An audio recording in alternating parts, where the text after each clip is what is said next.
Sigurado ako may Pilipina daw mga kabragon. Kaya tara na. At bumaba na tayo.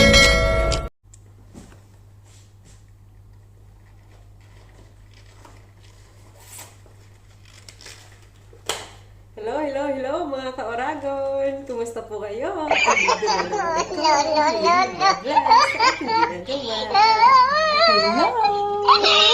Welcome back in my channel again! It's me, Oragon!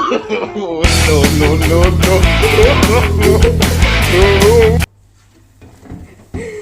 Kumusta kayo mga ka-Oragon? Ako eto.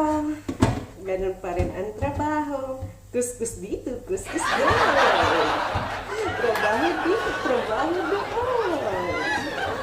At ngayon nga ako'y naglilinis ng oven. Alam niyo mga ka-Oragon. Ayusin ko lang ka-Oragon. Kasi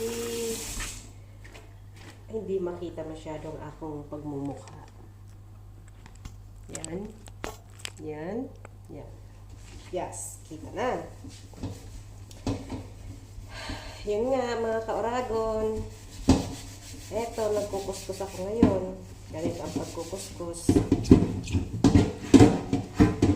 Plato ng oven. Plato naman ng oven itatawag ko kasi hindi ko ng tawag dito eh. Kumusta mga kapwa ko ka-Oragon saan man lupalop ng buong mundo? Sana'y lagi kayong mabuti. At shout out po sa mga katulad ko dyan, mga katulong saan lupalop ng buong mundo. Shout out po sa inyo. Ingat po at lagi pong mag-iingat at pagbutihin ng trabaho para matuwa si Amo. At para naman po sa mga katulad ko, shout out din po sa mga piling magaganda na katulad ko. Hello! At syempre, hindi makakalimutan, shout out po sa mga katulad ko rin. Mga katulad ko rin. Pangit! Kasi nga diba, piling tayo. Kaya pangit talaga tayo. Nagpipiling lang. Shout out po sa inyo sa mga katulad kong pangit. Saan lupalop ng mundo. Shout out po sa inyo. Kumusta kayo at ingat lagi. Kahit pangit tayo, huwag niyong kalilimutan na ngumiti pa rin. At shout out din po sa mga magaganda dyan sa lupalop ng mundo. Shout out po sa inyo. At sa lahat po ng mga sa lahat na sa inyo lahat. Mga ka-Oragon. Wala si Amo. Alam nyo na, ginagawa ng katulong. Ito nga, nagbibideo. Ito, nagsa-cellphone. Lagi nakasalpak. Lagi nakasalpak. Ano nga ba ang laging ginagawa ng mga katulong pag wala ang amo? Yan ang ginagawa. Nagbibideo, nagbablog. Tapos ito, nakasalampak ang headset sa tainga habang nagtatrabaho. Pero at least, mga ka-Oragon, lagi pa rin nagtatrabaho. Okay lang.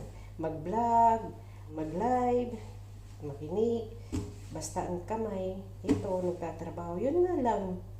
Daldal ka ng daldal, natatagalan, hindi mo pa magagawa.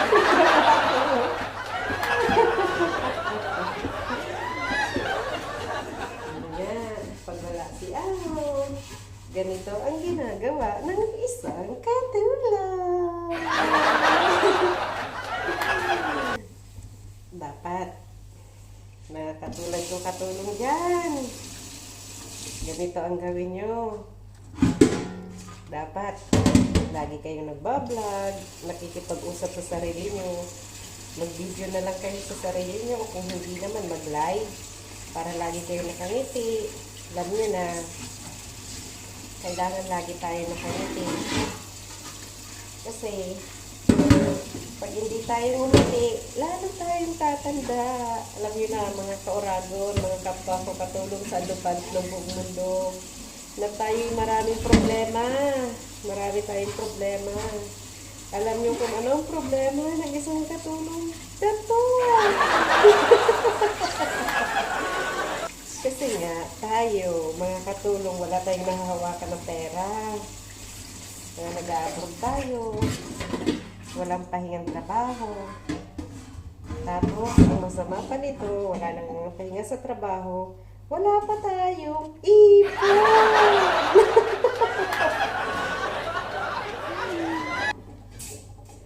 Ang naiipon natin, resibo!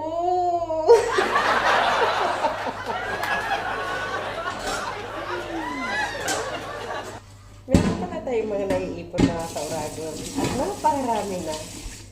Alam nyo ba kung ano yon? At magkano na? Siguro, I think, trabaho ko dito siguro, milyon na. Milyon na ang ating ipon. Yun nga lang, resibo!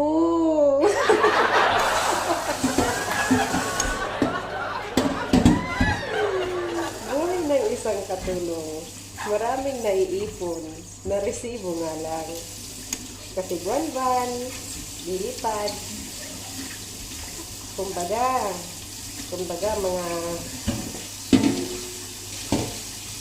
Kumbaga ang sahod namin, ibibigay sa amin, hahawakan lang namin. Tapos, goodbye! Mag-goodbye na kami kasi lilipad na sila papunta sa Pilipinas. Pero kahit ganun pa man, maging masaya tayo na ganun ang nangyayari sa buhay natin. At least, sabi ko nga, lagi ko nga sinasabi, naibigay natin yung gusto ng pamilya natin. Pero sana, sa mga katulad ko FW, sikapin sana natin talaga na kahit konti, makapag-ipon tayo. Kahit pa konti-konti talaga, makapag-ipon tayo. Yung 100, alam nyo ba, na napakalaking tulong na yan against the light. Para naman sa mga taga Middle East, hindi ko naman pera dyan sa inyo. Basta yung makapag-ipon kayo na nagkakahalaga ng 5,000 every month. Yun. Every month, 5,000. Philippine money yun ah. Kahit makapag-ipon-ipon man lang kayo ng mga ganyan halaga, okay na yan. Masaya na. At least pag uwi ninyo, meron kayong maiipon. Or puhunan sa negosyo. Kaya mga kauragon, sa mga katulad ko FW, be wise. Kahit huwag nyong masyadong spoiled ang pamilya nyo na hingi ng hingi, tapos bigay kayo ng bigay. Okay lang, ano nyo lang na bigyan yung tama lang, tapos sasabihin nyo na, oh, pag pasensya nyo na, ito lang ang kaya. Makontento na kayo, paghati-hatian na lang nyo, pag-isipan nyo kung paano nyo matitipid. Ganun na lang ang gawin nyo. Kasi sa totoo lang, lalo na sa mga taga Middle East, maliliit lang talaga ang sahod dyan.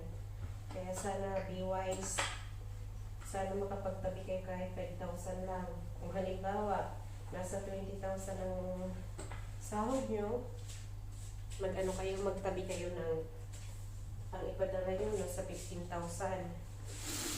Isipan lagi natin na makapag-ipon kahit 5,000 every month para pag-uwi ng Pilipinas. Kahit maliit na negosyo, tinda-tindahan at magkakasama ng pamilya.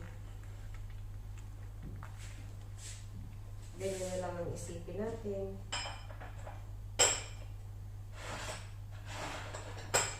So, makapag-ipon tayo kahit papaano.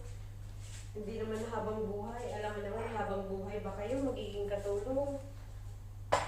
Pagdasal niyo sa Diyos lagi. Lagi kayo magdadasal sa Diyos na makapag-ipon. Kahit pa kunti-kunti para sa negosyo, bigyan kayo ng negosyo, mga ganyan. Para hindi naman tayo habang buhay katulong. Pinagsisilbihan natin ng ibang tao. Para sa susunod, mga kauragon, dito, tayo isang hamak na katulong. Pero pag tayo na sa Pilipinas na, tayo ay hamak na boss. Katulong, boss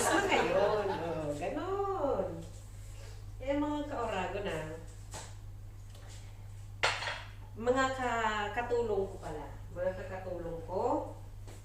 Katulad ko mga katulong sa lupalop ng mundo. Ganyan ang iisipin natin kasi ako, ang isip ko, ganyan ang isip ko ngayon. Ang isip ko ngayon is mag-ipon kahit pa konti-kunti. Lagi akong nagdadasal na sana sana makapag-ipon, makapagnegosyo para makauwi na ako ng Pilipinas. Tapos makasama ko na yung pamilya ko.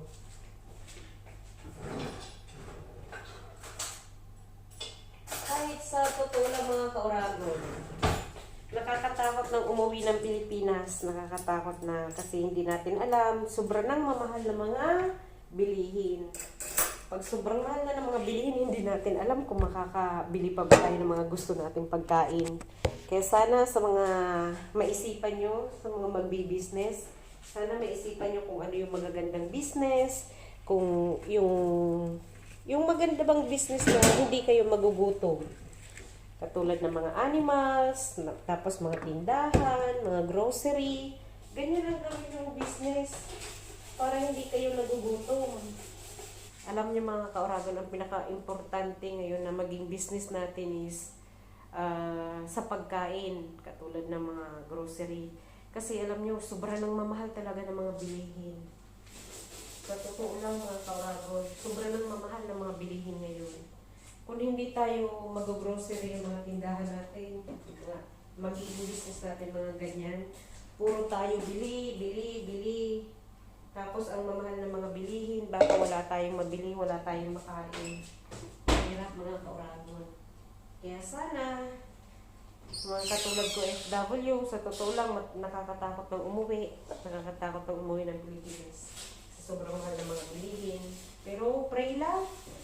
Makipagsapalaran tayo. Katulad ng pakikipagsapalaran natin dito sa ibang bansa. Makipagsapalaran din tayo kung sa pagninegosyo.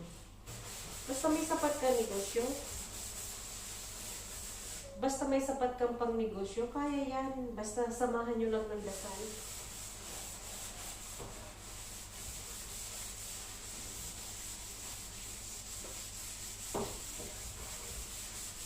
Hindi naman laging puro ganito na lang ang gagawin natin. O, kuskus dito, kuskus doon. Diba? Habang mas maganda pa rin yung magkukuskus tayo sa sarili natin bahay, tapos magtatrabaho tayo sa sarili na rin natin negosyo, diba? Ganda mo nang naisip ko mga kauragon, mga katulad ko, katulong dyan. Ganito ang dapat lagi niyong iniisip, magkaroon din tayo ng kita, business.